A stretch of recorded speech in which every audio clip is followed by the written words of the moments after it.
بسم اللہ الرحمن الرحیم۔ سبسکرائب کریں اور کلک کریں بیل آئیکن پر ہمارے آنے والی ہر ویڈیو سب سے پہلے دیکھنے کے لیے۔ حضرت عبداللہ بن شداد کہتے ہیں کہ میں حضور علیہ السلام کے پیچھے نماز میں تھا، سجدہ اتنا طویل ہو گیا کہ ہمیں لگا کہ امر الہی آ گیا ہے، اللہ کا حکم آ گیا ہے، اور حکم الہی کی وجہ سے حضور کا وصال ہو گیا ہے، یا پھر یوں ہوا ہے کہ کوئی وحی کا نزول ہو رہا ہے۔ کہتے ہیں میں نے تھوڑا سا سر اٹھا کے دیکھا تو کیا منظر دیکھتا ہوں کہ حسین ابن علی حضور کی پشت پہ بیٹھے اور میرے آقا سجدے کو طول دے رہے ہیں۔ خیر سلام پھرا تو میں نے تو یہ منظر دیکھ لیا تھا، باقی لوگ انہوں نے حضور کی خدمت میں عرض کی ہمارے ماں باپ آپ پہ قربان ہوں حضور، ہمیں یہ لگا کہ جیسے آپ پر امر الہی آ گیا ہے یا پھر آپ پر وحی کا نزول ہو رہا ہے۔ تو آقا کریم نے ارشاد فرمایا کہ میری پشت پہ میرا شہزادہ بیٹھا تھا۔ اللہ اکبر، حضور حسین ابن علی کے لیے سجدے کو طول دے رہے ہیں۔ آج اگر سجدے کو طول دیا ہے تو کل ایک لمبا سجدہ پھر حسین نے بھی کیا اور اس سجدے کی لاج نبھائی۔ آپ جانتے ہیں جب حضرت امام حسین کا سر انور دست قاتل نے کاٹا تو اس وقت سر کہاں تھا؟ سجدے میں جھکا ہوا تھا۔ اللہ اکبر، سجدے میں سر انور تن نور سے جدا کیا گیا۔ اللہ اکبر۔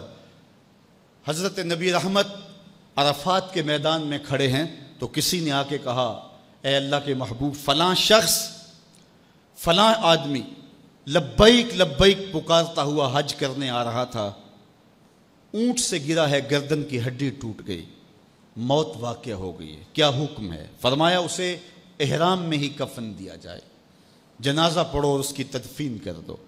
اور پھر ارشاد فرمایا کل قیامت کے دن جب قبر سے اٹھایا جائے گا ملبین، اس کے لبوں پہ لبیک اللہم لبیک کی صدائیں ہوں گی، یہ تلبیہ پڑھتا ہوا اٹھے گا، کیونکہ جس حالت میں موت آتی ہے اسی حالت کے اندر وہ اٹھایا جاتا ہے۔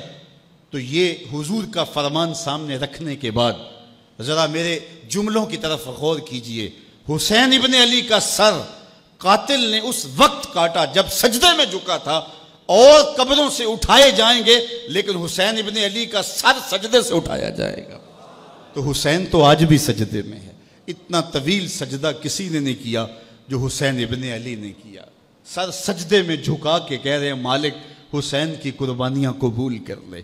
آپ کو وہ منظر بھی یاد ہوگا جب فرشتوں نے کہا تھا مالک حضرت انسان کو اپنا خلیفہ بنا رہے، تیری تسبیح تو ہم بولتے ہیں، سجدے تو ہم کرتے ہیں، قیام اور رکوع تو ہم کرتے ہیں، اور یہ انسان تو دھینگا مشتی شر اور فساد کرے گا، تو حضرت انسان کو اپنا نائب بنا رہا ہے۔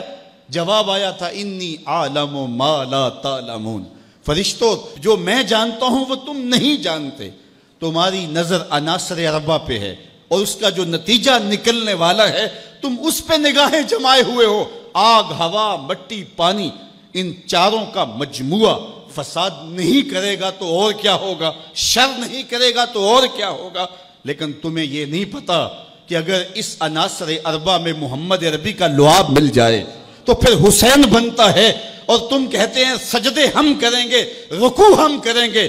کربلا کے دن رب نے فرشتوں سے کہا ہوگا ذرا جھانک کر کے حسین کے سجدے کی باقی ادا کو تو دیکھو، اور لاؤ سارے سجدے اور حسین ابن علی کے سجدے کو دیکھو۔ سرخروئی کی وہ انوکھی اور البیلی داستان رقم کر کے دنیا والوں کو بتایا کہ سجدے کے یہ بھی انداز ہوتے ہیں، سجدے کا یہ بھی رنگ ہوتا ہے۔ اس پیاسے پر علی شیر خدا کو ناز ہے، اس نواسے پر محمد مصطفیٰ کو ناز ہے۔ اوروں نے بھی سجدے کیے پر اس کا عجب انداز ہے، اس نے وہ سجدہ کیا جس پر خدا کو ناز۔